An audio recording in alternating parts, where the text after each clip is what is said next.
نحمده ونصلي على رسوله الكريم أما بعد. أعوذ بالله من الشيطان الرجيم. بسم الله الرحمن الرحيم. قال يا بني لا تقصص رؤياك على إخوتك فيكيدوا لك كيدا إن الشيطان للإنسان عدو مبين. The insert is reading the story of Yusuf alayhi salatu wasalam. So Yusuf alayhi salatu wasalam sees a dream and he goes to his father and he says to his father, "Oh my beloved father, oh my father, I've seen 11 stars, I've seen the sun and the moon, they are making sajda to me, prostrating to me." So Yaqub alayhi salatu wasalam gives him some beautiful advice. He says, "Oh my beloved son," from here one point we learn is that Yusuf alayhi salam also my father, oh my beloved father, and Yaqub alayhi salam, oh my beloved son. The relationship between the father and the son is so close. The love which they had between one another. So this is something also which is lacking, unfortunately, in today's times. To have that love relationship between father and son. And now the son also got a problem in life. It's easy for him to go to his father and explain to his father, "Oh, I had this dream." According to some Mufassirin, Yusuf alayhi salam was quite young at this time, maybe 7 years old. He was very, very young. So anyhow, he told his father, and his father says that do not narrate your dream to your brothers, because then they will make some plan against you, a very severe plan, a very strong plan, evil plan against you they will make. Because remember, inna shaytana lil insani adu mubin. Shaitan is an open enemy to human beings. He is a clear enemy to human beings.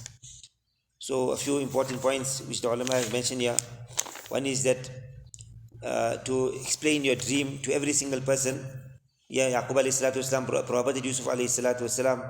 So a person should not mention his dreams to any person, because only that person who is a khair kha, well wisher for him, somebody who's got feelings for him, then only, and that person also who is an expert in interpreting dreams, a person should go towards him. One hadith Nabi alayhi salatu wasalam says that a true dream is a 40th part of Nabuwat, and the dream remains suspended as long as it is not mentioned to anybody else. When it is mentioned to somebody else and that person gives some kind of explanation, then the dream will happen according to the person's explanation. So therefore a person should not mention the dream to anybody except that person who is an intelligent person, who is a learned person, or minimum at least a person who is his friend, person who is a well-wisher of him. He shouldn't just explain the dream to anybody. In one hadith, Nabi alayhi salatu wasalam also mentioned that you get 3 types of dreams which we had discussed yesterday. One is a basharat, the glad tidings from Allah subhanahu wa ta'ala. One is thoughts from the nafs, and one is the thoughts of shaitan. And then Nabi alayhi salatu wasalam says that only therefore when you see a dream and you regard it to be good, then mention it to the people. And if you see some evil thing in there, then do not tell anybody, but rather stand up and perform salat. One hadith in Muslim Sharif it comes that you see a bad dream, then turn to your left side and 3 times a person must spit, ask Allah Ta'ala for protection, and do not mention the dream to anybody. This hard dream cannot cause any harm to him, because as I mentioned yesterday that some dreams are from the thoughts of shaitan. So by this action it will be sufficient to remove a person. And even if it's a true dream, then inshallah by means of this action, by asking Allah Ta'ala for protection, inshallah a person will be safe from it. And what does it mean that a person's dream is suspended? So ulama say that it can mean that sometimes a dream has got 2 meanings, 2 or 3 meanings, and according to how the person interprets it, Allah subhanahu wa ta'ala makes it come out in that way. So therefore, because one hadith of Nabi sallallahu alaihi wasallam, "Ana inda dhanni abdi bi," according to how my banda and servant thinks about me. So now if a person gives a good interpretation, then also it's possible that he will have good thoughts about Allah subhanahu wa ta'ala, and as we are thinking of Allah ta'ala, Allah will do deal with a person. And if a person gives a bad interpretation, if a person starts thinking evil of Allah subhanahu wa ta'ala, evil will come to a person. So therefore a person must be very careful also who he explains his dream to. And the hadith says that a person, when you see a bad thing, then as far as possible you shouldn't explain it to anybody. The ulama say that this prohibition was out of shafqat and kindness of Nabi alayhi salatu wasalam. It wasn't completely haram and not permissible. So if a person tells somebody else also, there is no guna, there is no sin, because there are certain hadith also of which Nabi sallallahu alayhi wasallam himself, he saw a dream and he told the Sahaba radiallahu anhum.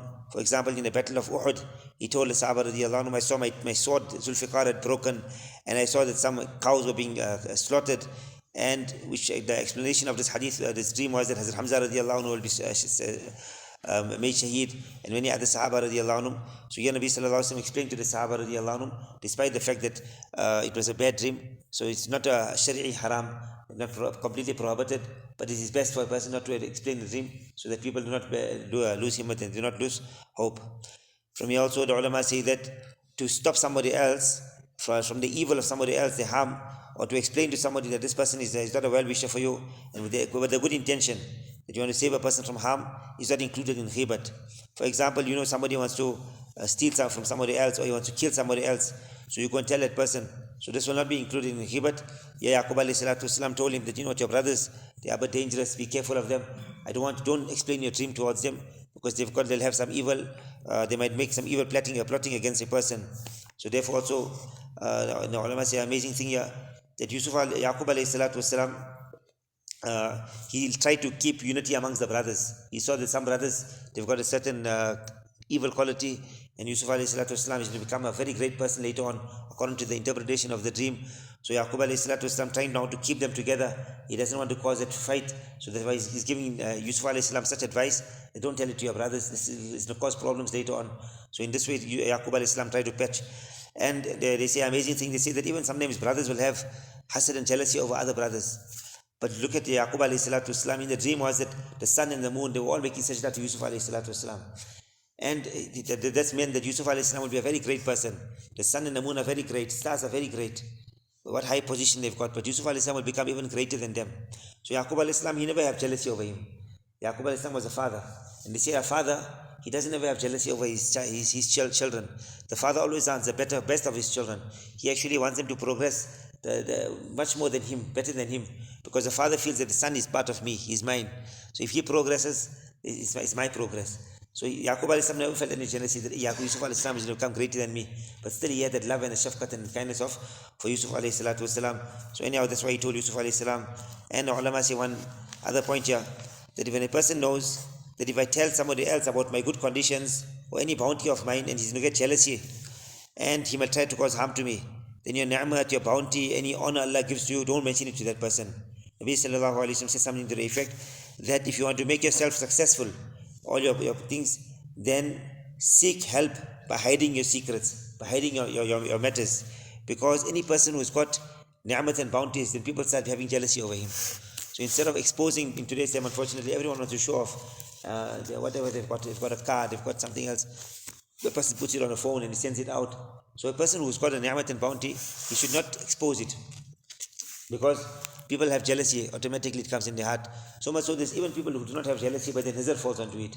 See, example, you make some nice meal. Now before eating that meal, don't say, some people send pictures and they start sending it out, I made this meal for Eid, I made this here, and they send it to everybody, they're showing off. So automatically people's eyes fall onto it, and this has a harmful effect on a person. Because Nabi alayhi salam said the eyes is a reality. The gaze of a person is a reality. It has an effect upon people. So we should try to hide our things. But today, unfortunately, many people just like to show off, and it's the thing of bragging and boasting. So really, and the bounties which Allah has given us, and especially in today's time, majority of people, they don't like us or they are jealous over us. You get a few people who are khair kha, who are well wishers, they are happy for us and they'll actually make dua for us. The majority of people, the minute they see things, they get even more jealous over us. So therefore we should be careful. So if Allah has given us certain bounties, we don't have to expose it and keep telling people, but try to hide it. And if it is not necessary for people to know, then this also the ulama have taken out from the story of Yusuf alayhi salatu wasalam, because the hadith of Nabi sallallahu alaihi wasallam, seek your help, assistance by hiding the bounties which Allah has given you. And sometimes وَأَمَّا بِنِعْمَةِ رَبِّكَ فَحَدِّثْ, when you know people are good and they well wishes for you, then you can make mention of the bounties of Allah subhanahu wa ta'ala. This is also a form of shukr. But where there is a fear, or people you don't have that kind of relationship with people, then a person should conceal his matters. May Allah subhanahu wa ta'ala give us true understanding.